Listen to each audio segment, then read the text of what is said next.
We are on the west side of Mongolia, just outside a little town called Sagse.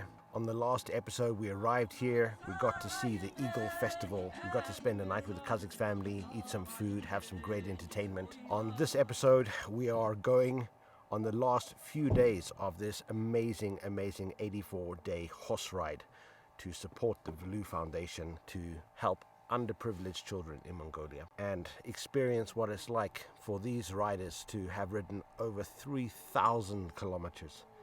Unbelievable. If you ever want to come to Mongolia, contact the Veloo Foundation and Horse Trek Mongolia. I promise you, you'll have one of the most amazing experiences ever. We've had our coffee, we've had our breakfast. We are just starting to pack up, all the saddles ready, and everybody's getting all their gear together. Today we are getting new horses. We are changing the horses today, so that's going to be interesting. It's always interesting when you get a bunch of new horses that you've never ridden before. We don't know exactly what to expect or how the horses are going to be. We had to change our route slightly, as the way that we wanted to go was very difficult for the cars, even for off-wheel, four-wheel drive. But we haven't changed it too much. There's a bit of a logistical about the packing because we lost one of the 4x4s, the Ford Ranger. It had a problem with the wheel bearings. Out here in the western Mongolia they don't have an exchange for that, so we had to order some parts from Ubi. So the Ranger's going to stay here for the next 4 days, which means we're one car short. So that's a bit tight for space, but we will figure it all out. We've been a little bit delayed on leaving because we were waiting for a couple more new horses, so that they have arrived now. So there's a lot of discussion. They're trying out the horses to see what the temperament is, to see what they are like to ride, if they are safe, and finding which horse is the best. So there he's now jumping on the horse. He's going to ride it with a saddle to see its temperament. Well, so seems to be okay. Then they decide which rider is going to ride the new horses.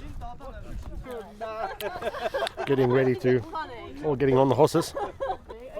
So just about time to head off. She's got a new horse.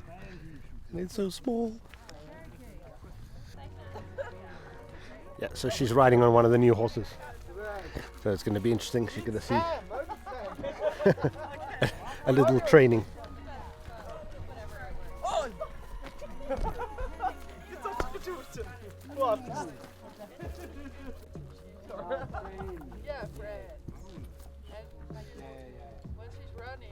Really nice looking horses. So the riders have head off. Now we're going to follow them in the jeep. We've got Bayer and the doctor.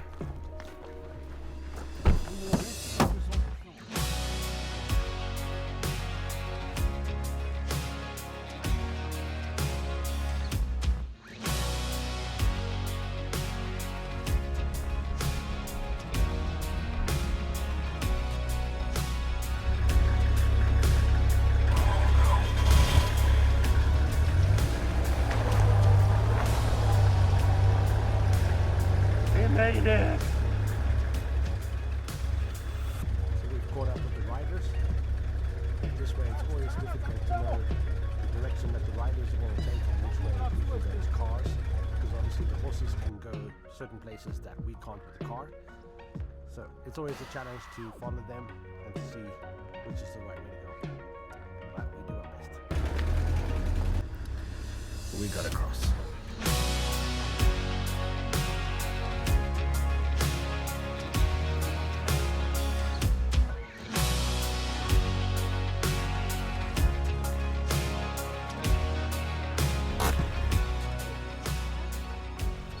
Just stopping for a quick break. Enjoy this scenery. So the yellow bus has arrived as well. They've caught us up, but of course they had to go a bit of a different route. Been riding probably around 2 hours. Because of the change of plans, they're going to ride around 50 kilometers today. So we might get in a bit late. But anyway, just to be out here. It's nice.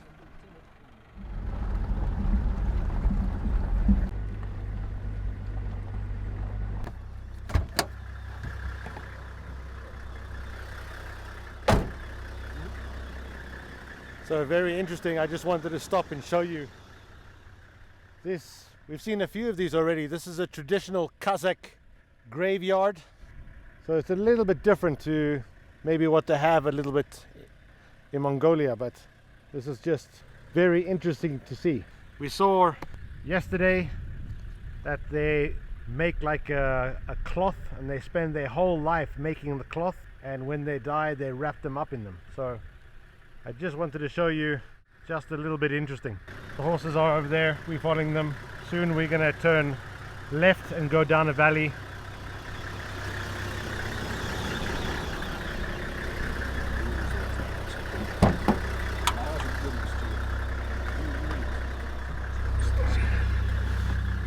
Oh,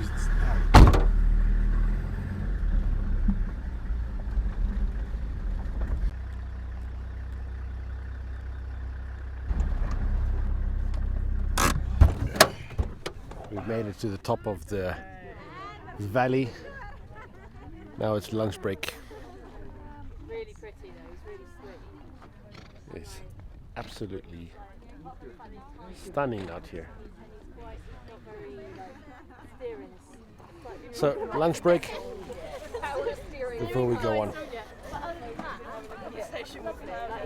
One of the riders is not feeling so well, so there is a spare horse. So I'm going to jump on the back of a horse and take some pictures for them while we're riding. So that's going to be fun.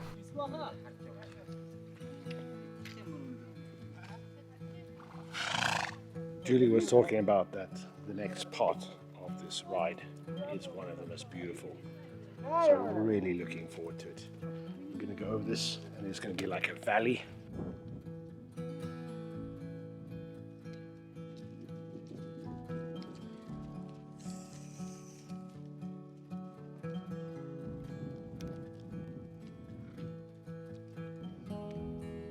Really, really beautiful landscape. I can't believe these guys have been doing it for 8 years.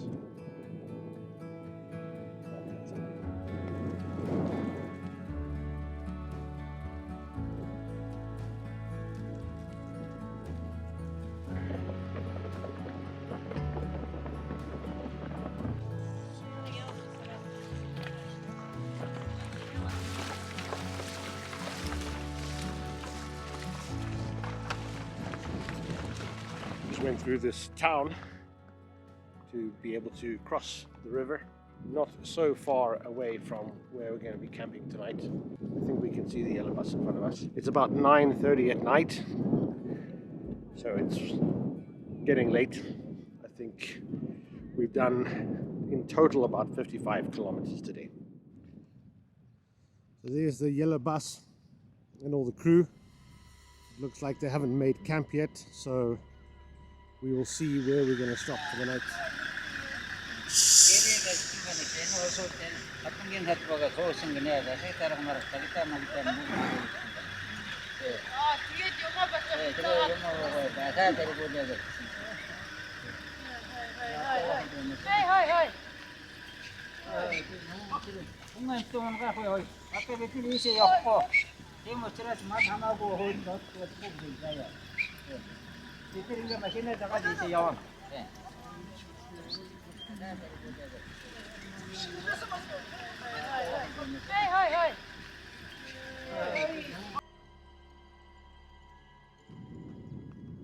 So we eventually made it to our camp. Whew, my legs are killing me. But anyway, they're not set up. Unfortunately, the town that we are staying by, a little bit that side, they set up the tents, they set up the gear, everything, and the police rocked up and said that we're not allowed to camp there. We had to move 500 meters this way and set up this side. So the crew is not so happy. What happened, Julie? I've never seen anything like it. There's like, I mean, we're in Bayanogi, and you know, it's the home of Kazakh people that came here 50, 70 years ago. And then for some reason they were very upset about the fact that we were trying to camp on public land that was not fenced off, that was not cordoned off, there was no problem with it whatsoever, except for they wanted the feed for their winter feed, even though we were only staying for one night and we don't have enough horses to make a dent in anything.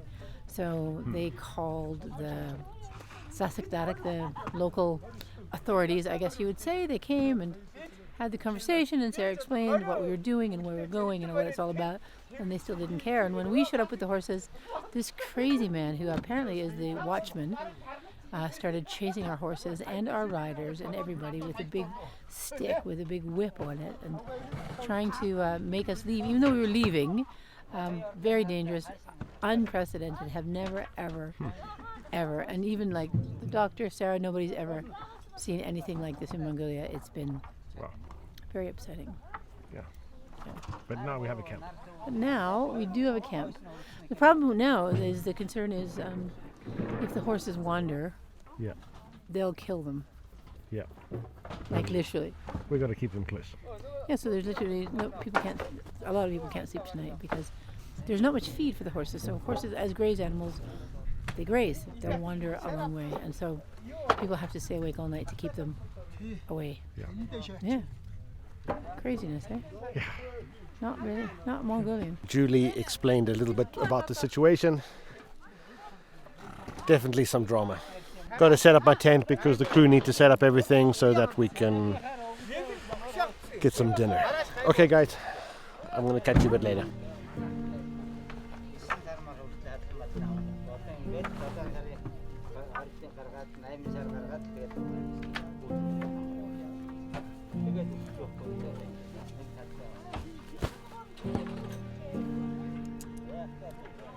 Look at that.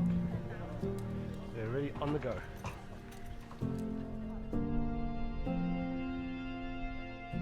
Oh, good morning, everybody. Woo! Really, really good night's sleep. Slept like a rock after riding yesterday. So I think everybody wanted a little bit more sleep. But we wake up 7:30 every morning is breakfast, and then we pack up and get ready to go. Everybody's still having a little bit more breakfast, but I'm gonna go get some coffee and then we'll tell you what the plan is.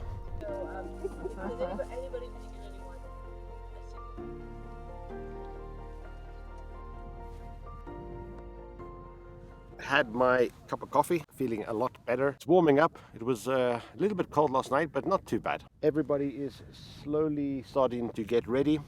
We're going to be packing up soon. There are 2 days left of riding, so maybe I'm going to get to ride a little bit this morning, which is really nice because we're losing the yellow bus until the end, and there's some really beautiful scenery coming up. I'm really a little bit speechless. This trip has been something else, and listening to the stories of the riders and what they have gone through over the last 84 days has been absolutely magnificent. Before we leave, I just wanted to tell you guys how difficult this has been to film and to record. Since things are happening so fast, this was real life. Sometimes the footage is a bit shaky. Sometimes we don't get all the shots that we want, but I just need to roll with it and get as many pictures as we can and try to put a story together and edit it in a way for you guys at home to enjoy. And plus, this is a way for me to be able to help out the Veloo Foundation. Since coming on this, I've been taking as many photographs and videos that they can use for the foundation. So that was also the main reason. Me doing this extra vlog for you guys is just a bonus. So I also need to focus on getting the right shots and pictures and interviews with the riders for the Veloo Foundation. So it's been a bit tricky. So hopefully what I can put together you guys can enjoy as well. Getting the last of the things ready before we jump on the horses. It's taken a bit of time since we had to change some vehicles around, but we're getting there. This morning I have just been doing private interviews with all the riders for the Veloo Foundation. So all the interviews are done. It was quite an emotional to hear all the stories from the riders about their experience on this 84-day journey and working with the Veloo Foundation. It was quite emotional and touching story. Still not sure if I'm riding this morning or not. I really hope so, at least some of the way, but very exciting to be here. They're all settling up.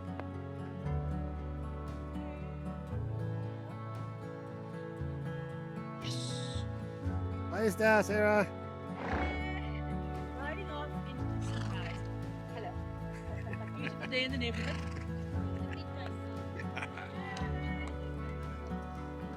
What a privilege to ride with all these wonderful people. One last time. And onwards.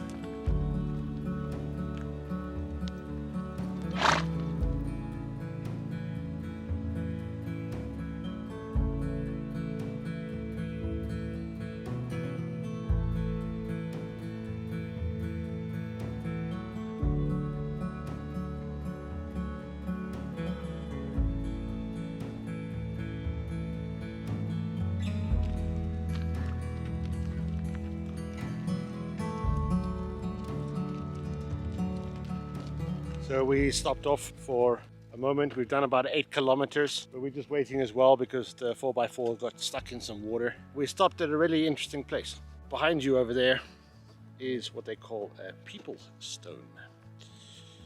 They have them all over Mongolia, and it's really, really interesting.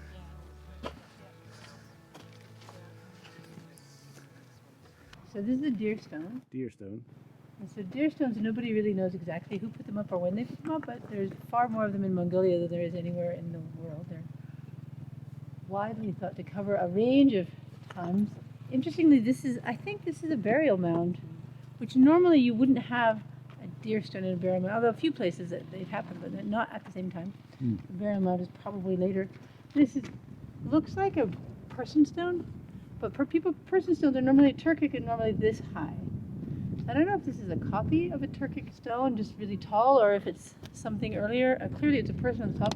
There's a lot of carving here that you can feel, but you can't see it anymore. If you had a piece of paper and a pencil, you could color it and scratch it and see what it is.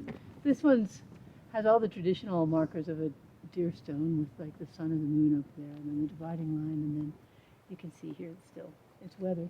It's interesting. Maybe this is a very unusual stone for a deer stone as well. Like the slate or whatever it is. The cool thing about the whole area, this is a gateway to this valley that's been used by man since the beginning of time.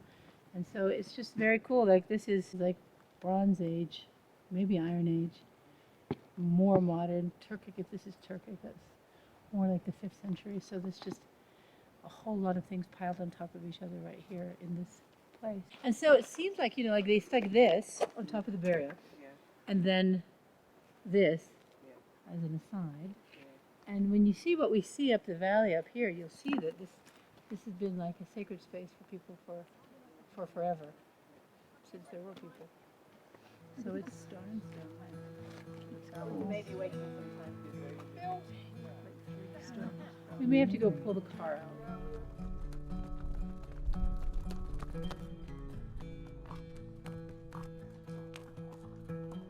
So we came around this little hill into this valley. It's breathtaking, man. Wow. Absolutely stunning.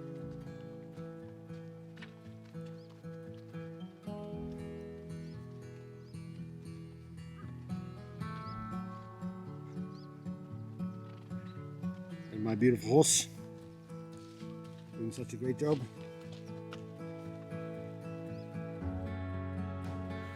Well guys, so we have gone around 25 kilometers this morning. This was a really hard ride, really beautiful, but it was lots of swampland, so there were so many mosquitoes. it was really tricky. Anyway, we've stopped off. We're going to have some lunch and then we're going to carry on down the valley. But I'm not going to ride the rest of the afternoon. I was only able to have the horse until lunch. So that is the end of my riding experience with the Blue Wolf Totem. And wow, it's very hard to sum it up how amazing and how beautiful it was to ride 25 Ks yesterday, 25 Ks today. Just beautiful. All the riders, the crew, the horses just hanging out, having an amazing lunch in this stunning place.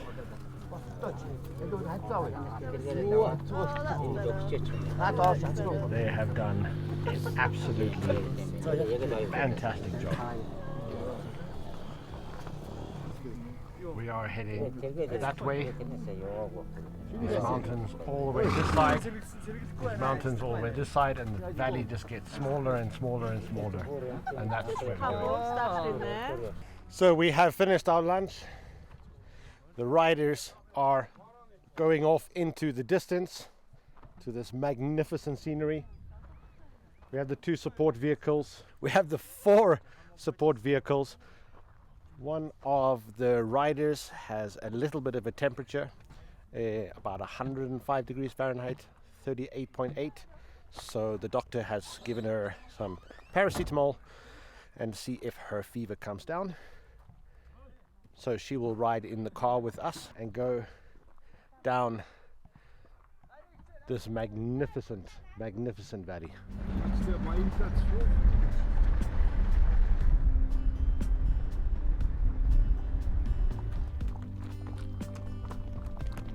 So a little bit of an update.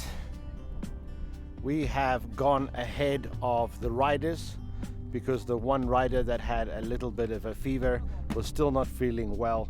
So we decided to push on to the camp, which is about 20 kilometers away, so that we can drop her off. But we came across the rest of the crew, and the 69 has also broken down.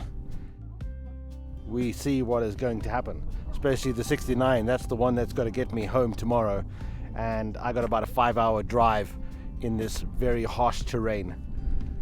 So we'll see if I even get home tomorrow, but hopefully they can get it fixed and we can get heading to the camp. So the riders have made it to us. They have caught us up. Hopefully the 69 is running a little bit, so we will see how much more work he needs to do on it. But we're heading off anyway. The riders are going, and we're gonna try all get to the camp together.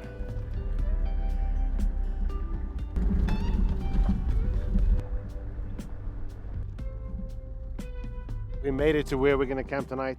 It's absolutely stunning. For the last 17 kilometers was hard driving. Just so many rocks, and it's like this rock pass. And I couldn't really film anything because the sun is setting, so we were driving into the sun. With this beautiful lake over here, got this nice green area. The sun's gonna rise from the other side. The valley behind me is absolutely stunning. It's going to be a tough ride for them to get here on horse, but they'll do it. Maybe another hour.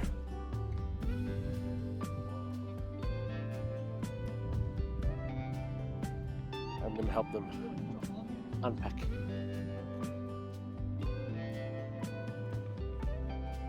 Sun has set, so now it's really beautiful. Still waiting for the riders, still waiting for one more truck. But I'm busy giving them a hand to set up all the tents so that everything is ready for when the riders arrive. But I mean,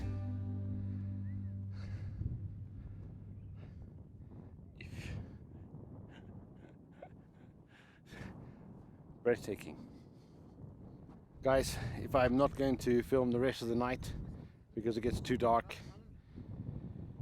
and wow, just want to get something to eat and relax. If not, I will see you in the morning and we will wake up to this magnificent view.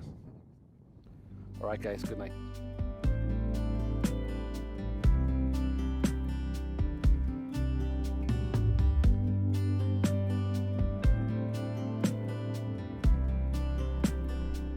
Waking up in this absolutely beautiful place, but unfortunately I cannot enjoy it for too long.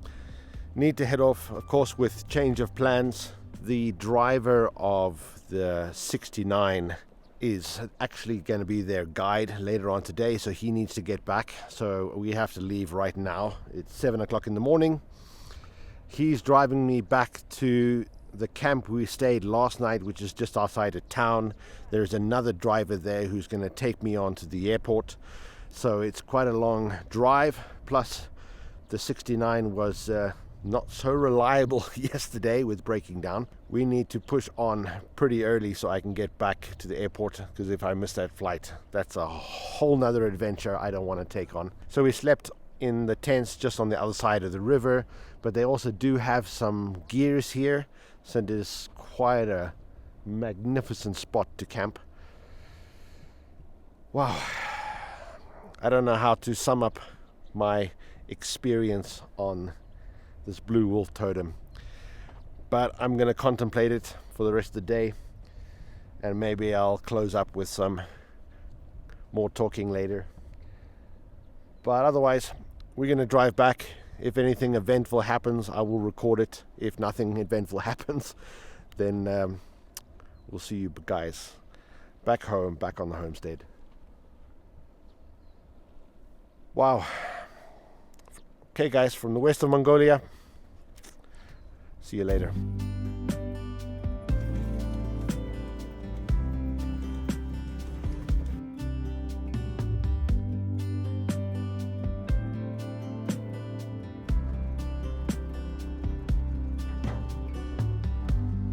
So we made it back to the small town that we stayed just outside of last night. The 69 made it.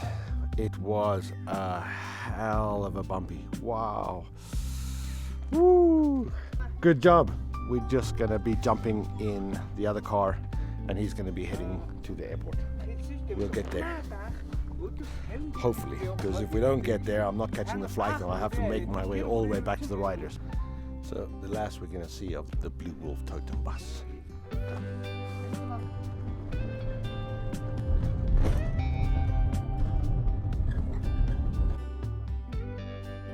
The plane hasn't landed yet. A helicopter came in, so we're just waiting for the plane to arrive. But otherwise, gone through security check. It's nice. This is not like other airports. I'm allowed to film. So it's one plane coming, one plane going out. Man, I'm so looking forward to getting home. It's been so nice to be out with the riders and to see Mongolia like this, but I want to get home. I miss my wife. I miss my son Flame. I have a lot of work to do when I get home. Guys, let's get going.